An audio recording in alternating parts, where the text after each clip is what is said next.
yazi le message yami ngifuna nje ifike lapha kuPule Mode. Yabona lapha kuPule Mode nje for igame yakusasa mfowethu. Uma ngabe nje usubadribble bonke, usuqede ngabo bonke. Ipali nje vele uliphase. Uliphase nje kahle. Uliplace nje ibhola, yabo. Ungazi ufuqe kakhulu yabo ukuthi igoli libe fancy or what, no. Just place it. Liplace nje kamnandi ibhola, uliplace nje kahle. Yabo, if akwenzeki lokho, mangabe usubadribble bonke, pass it to your teammate uzofinish. Yabo, simple because mina myself I believe ukuthi uPule Mode is one of the best wingers kwi-PSL. One of the best. uPule Mode bafethu uyajikana. Ayikhohlwa. Ukudribula, uPule Mode can dribble anyone. Ngisho uRef kube kuthiwa uyadlala ngabe yamjika uPule Mode. Ngabe yamjika uPule Mode akanqena ukudriblela abadlali outside the box. Angene inside. Afika dribble ama defenders inside the box. Abuye kuzokhipha aphinde dribble nokhipha.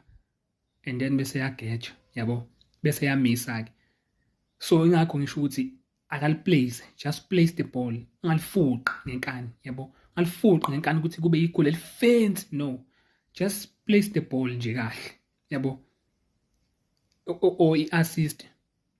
Uyi-assist just unikeze uteammate wakho, yabo. I-assist nayo iyodwa is an achievement. I-assist not ukuthi kumele uhlezi ukora, yabo.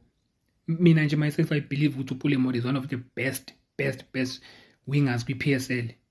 Untswempu kakhulu uPule Mode bafethu from esadlala ku-Arrows simthenga. Ayintswempu kakhulu uPule Mode. Angifuni ukukhuluma kakhulu ngaye because he's a senior player. He knows what to do. Just laphana nje kwi-finishing. Mina ngisho angaba ku-top 2 kuyama goal scorer kwe-Kaizer this season if angalungisa i-finishing yakhe. Because every time ibhola maliphethe uPule Mode ngiyazi ukuthi uzobaqeda bonke ekugcineni. Sogcina ukuthi sibamba amakhanda ekugcineni every time. Yabo, every time. But nje I know when it comes to dribbling ayuzobaqeda mfana mina not weighted ayuzobaqeda. Mode uzobaqeda ke mfana. This guy can dribble anyone kwi-PSL. Can dribble anyone. I don't care what you say. But nje message yami kuPule Mode nje kusasa kule game yakusasa, just place the ball mfethu. Just place the ball. Ulibeke nje kahle. Hayi indaba zokufuqa, hayi indaba ukuthi ufuna igoli libe fancy. Igoli. Just place the ball or pass. Yabo. Uphase ku teammate wakho and have an assist. Simple, please. Ngiyacela kusasa. Angeke umuntu ukuthi ngibambe ikhanda noma ngenze njalo